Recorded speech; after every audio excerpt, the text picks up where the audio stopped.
Bonjour tout le monde, on va continuer un peu avec le diagramme de Bode et là je vais faire un exemple simple et par la suite je vais faire les prochaines vidéos que je vais faire, ce sont des vidéos sur le tracé du diagramme de Bode mais pour des fonctions standards. Donc sans plus tarder, je vais partager mon écran.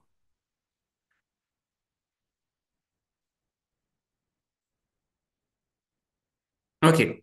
Donc normalement ici vous voyez mon écran, puis comme on avait dit tantôt, donc pour un système quelconque qui est excité par une entrée sinusoïdale, nous avons une sortie sinusoïdale. La sortie va avoir la même amplitude, pardon, une amplitude différente, une phase différente, mais va garder la même fréquence, donc ou une pulsation. Rappelez-vous que la pulsation et la fréquence sont liées, donc la pulsation c'est 2πf, comme c'est écrit ici.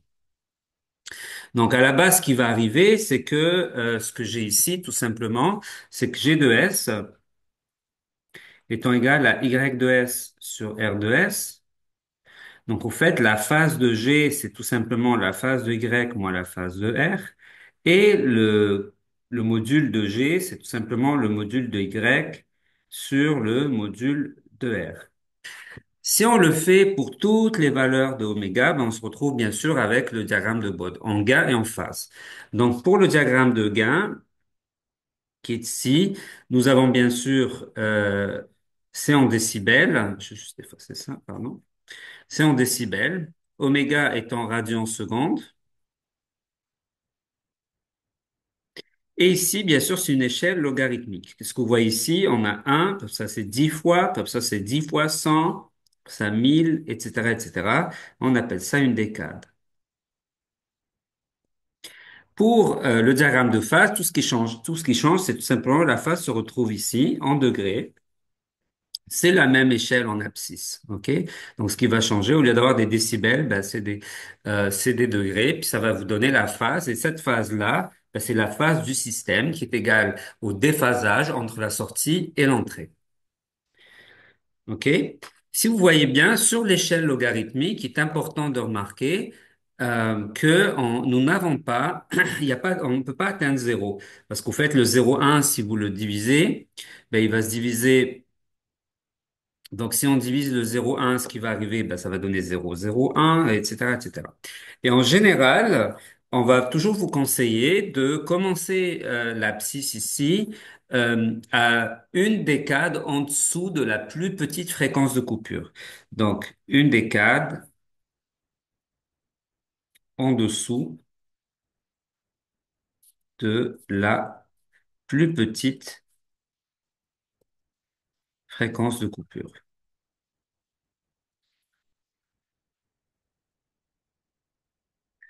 OK, continuons. Donc maintenant on a fait ça, donc on a vu plein d'éléments. Peut-on faire un exemple au fait? Est-ce qu'on va faire un exemple ensemble? C'est un exemple mathématique, donc il n'est pas général, mais au moins il va vous donner une idée de comment est-ce qu'on peut dessiner les éléments. OK. Premièrement, donc l'exemple, ça va être une fonction de transfert G de S qui va être Y de S sur R de S. Elle est donnée par 10 sur S plus 10. OK? Et on va essayer de trouver la réponse fréquentielle de ce système-là. On va commencer par tracer la courbe de gain. Ce que je vais faire, c'est que je vais zoomer out un peu ici et je vais faire... non, j'ai changé d'avis. Donc, ce qu'on va faire, la première étape, c'est ce qu'on veut trouver. Donc, on veut tracer. On va commencer avec le 20 logarithme de l'amplitude de G de J oméga pour oméga euh, qui varie sur R+. Et on veut tracer la phase de G de J oméga pour oméga qui varie sur R+. Donc, à l'inverse de l'exemple que j'avais fait dans l'une des autres vidéos où on cherchait finalement la phase et le gain pour une seule fréquence, ici, on cherche la phase et le gain pour toute la plage de fréquences. Donc, au lieu d'être une valeur, ça va être une courbe. Donc, prenons la fonction transfert.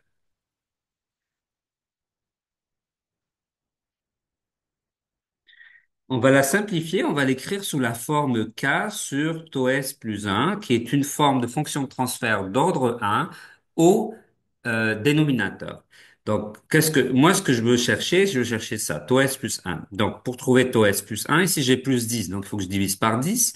Donc, ça va me donner 10 sur un dixième de S plus 1. Et là, je divise aussi par 10 et ça me donne donc un sur un dixième de S plus un. Donc, nous avons notre fonction de transfert sous forme standard et ici, k égale un, bien sûr. All right? OK. Pardon. Donc, maintenant, trouvons G de S ou l'amplitude de G de S, donc, ou la magnitude de G de S. C'est un sur, donc là, un, il va rester un, c'est une valeur absolue, bien sûr, sur l'amplitude de indice de S plus un. Mais là, c'est évalué où? C'est évalué à S égale J oméga. Donc, ça me donne un sur un dixième de J oméga plus un module. Et ça me donne donc un sur, donc, partie réelle au carré plus partie imaginaire au carré, racine. Donc, ça me donnait un plus oméga carré sur 10 au carré, donc sur 100 racine. OK? On va le reprendre ici, puis après ça, on fera le dessin. Donc, le module de G de J oméga, on a trouvé que c'était 1 sur racine de un plus oméga carré sur 100. Et rappelez-vous que la fonction de transfert, c'était 1 sur 0,1 s plus 1. Donc, pour la fonction de transfert, 1 sur 0,1 s plus 1. Donc ici, tau égale 0,1. Je l'écris exprès ici. Le oméga carré sur 100, en fait, c'est oméga sur 10. Maintenant, pour oméga très petit, par rapport au 100. Ok, enfin, oméga carré, très petit par rapport à 100, ou oméga est très petit par rapport à la valeur 10. Il s'avère que 10, c'est 1 sur tau. Et c'est aussi la fréquence de coupure égale oméga c. Ok? C'est la fréquence à laquelle on change finalement d'angle par rapport à mes courbes. Donc là, on le verra plus en détail plus tard, hein. Non, il faut pas s'inquiéter. Donc là, pour oméga très inférieur à 10, ben, au fait, 1 va dominer dans le dénominateur qui est ici. Le 1 domine oméga carré sur 100, parce qu'oméga carré sur 100 va être tellement petit. Et donc, à ce moment-là, pour cette condition-là, G de J oméga est égal à 1 sur racine de 1, qui est égal à 1. Alors, pour oméga, qui est très grand par rapport à 10, qui lui c'est un sur tau qui est égal à oméga c. Et là, ça veut dire je m'éloigne de la fréquence de coupure. Ben là, c'est l'inverse. C'est oméga carré sur 100 qui domine 1, n'est-ce pas? Et donc ça me donne que G de J oméga est égal à 10 sur oméga. OK. Mais là, qu'est-ce qu'on a? On a bien sûr ici le gain. Ici, on a besoin qu'il soit en décibels. OK? Donc, 20 log de 1, c'est 0. Je vais pas traîner le 10 ici, là. 20 logarithme décimal de G de J oméga quand oméga, pardon, est très très petit par rapport à oméga c, ben ça donne 20 log de 1 égale à 0. Ça veut dire aux très basses fréquences ou aux basses fréquences, nous avons un gain de 0 décibel. Maintenant, quand on va aller aux hautes fréquences, donc oméga est très très grand par rapport à oméga C, ben, on va prendre un exemple où on prend une fréquence quelconque. C'est-à-dire, je vais voir je veux savoir c'est quoi la pente. Donc, je prends une fréquence quelconque, par exemple ici, puis je prends 10 fois cette fréquence-là. Mais au lieu de donner une valeur, je vais appeler cette fréquence-là oméga 1 et celle-là va être 10 fois oméga 1. OK? C'est ce que nous allons faire ici. Donc, si oméga 1 est quelconque, et oméga 2 égale 10 fois oméga 1, c'est-à-dire qu'on passe d'une décade. Donc, je vais appeler ça un saut d'une décade. Ben, logarithme de oméga 2, on va mettre le 20 direct, égale 20 logarithme décimal de 10 oméga 1. Et on sait que le logarithme décimal de a fois b, c'est le logarithme décimal de a plus b. Donc, ça me donne 20 logarithme décimal de 10 plus 20 logarithme décimal de oméga 1. Et ce qu'on voit ici, c'est que quand on augmente de 10 fois oméga 1, on la multiplie par 10, en décibels, ça se traduit par 20 décibels, parce que le logarithme décimal de 10, c'est 1, plus la valeur initiale, qui est le gain de oméga 1. Sauf que, vu qu'on est en dessous ici, donc on a ici 20 logarithmes décimal de ça, ben, en fait, c'est en négatif parce que c'est dans le dénominateur, oui, pardon, je trouvais pas le mot. Vu que W ou oméga, pardon, se trouve en dénominateur,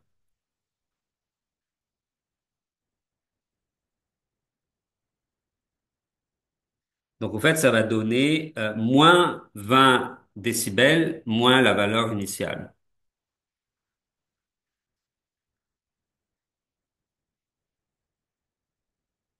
Faire attention, ça veut dire c'est la valeur initiale en valeur absolue. OK? Et ça nous dit quoi? C'est-à-dire, on a une diminution de moins décibels, de moins 20, on va mettre plus pour pas mélanger.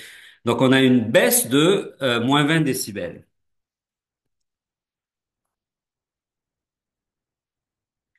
par décade. Ben, au fait, c'est la pente de votre asymptote. Donc là, si on dessine notre courbe de gain, j'ai ici oméga, j'ai ici, on va l'appeler M, qui est en décibels. J'ai ma fréquence de coupure qui est 1 sur taux et que dans ce cas, c'est 10. On va la mettre à peu près ici. Donc là, je baisse de 0,1 si je veux. Je peux mettre aussi ici 0,01. Je suis pas obligé de descendre aussi bas. Après ça, j'ai 100.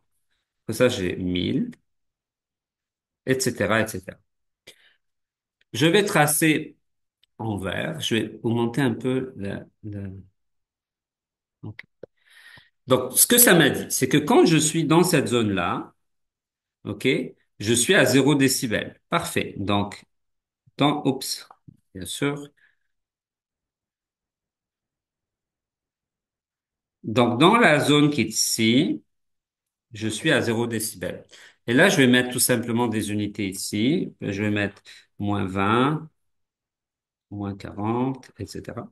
Et quand je passe à la zone qui est de ce côté-là, ben, je baisse de moins 20 décibels par décade. C'est-à-dire que de 10 à 100, je baisse de moins 20. Et donc, je me retrouve avec ma pente de moins 20 décibels par décade.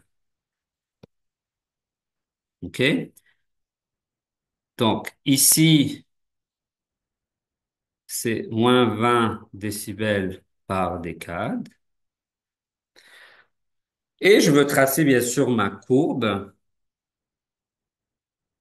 réelle qui ressemblerait à quelque chose comme ça. Et donc, c'est ma courbe qui représente la réponse fréquentielle en gain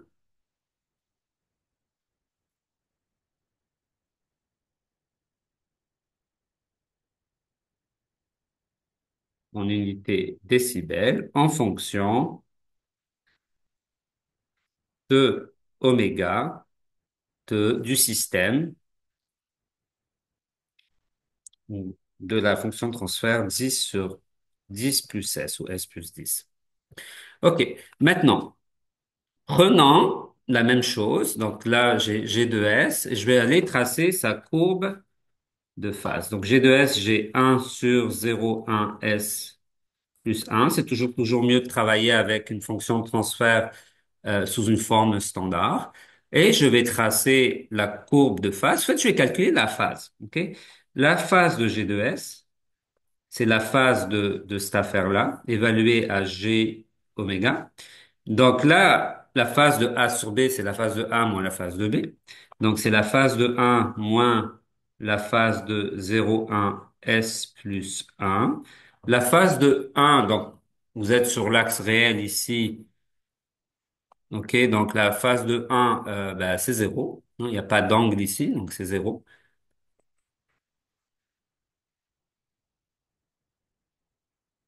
Ben, sinon, on fait tout simplement A tangente de la partie imaginaire sur la partie réelle. La partie imaginaire étant nulle, divisé par 1, c'est 0. A tangente de 0, c'est 0. Donc, on se retrouve tout simplement à calculer moins pardon, la phase de 0,1 J oméga plus 1. Ça veut dire que la phase de G2S évaluée à J oméga, c'est tangente tan moins 1 de partie imaginaire sur la partie réelle. Donc, c'est 0,1 oméga sur 1. Et ça donne donc tan moins 1, 0,1 oméga. Alors, traçons cette affaire-là. Je trace mon diagramme. Je vais essayer de garder la même chose que j'ai faite en haut. Donc, 0, 0, 1, 0, 1. Je pense que c'est ça que j'avais fait. Excusez-moi. Non, ici, je m'étais trompé, hein. Good que je suis reparti là. C'est 10, 1, 0, 1. OK? Je fais la même chose ici.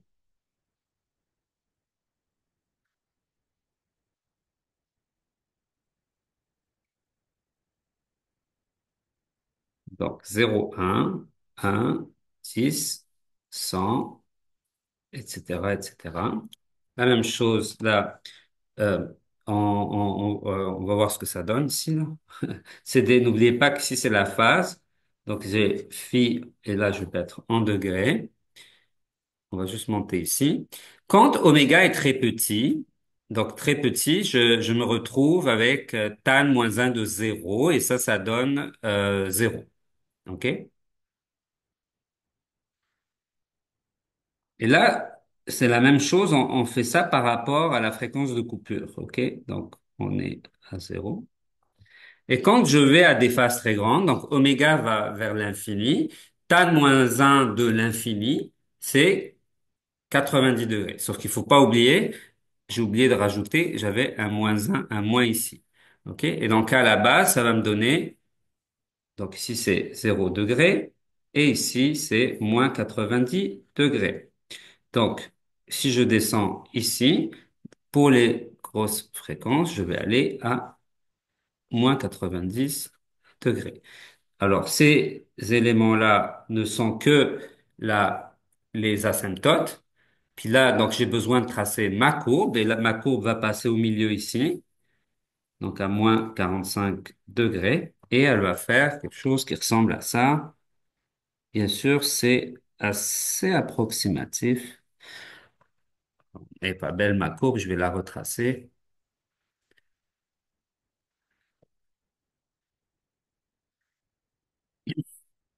On ne vous demande pas d'être vraiment précis là. Donc, ça ressemble à cette allure-là. OK? Et donc ici, c'est la variation de la phase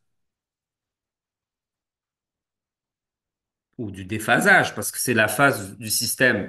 Donc, c'est le déphasage entre la sortie et l'entrée pour oméga variant de 0 à plus l'infini.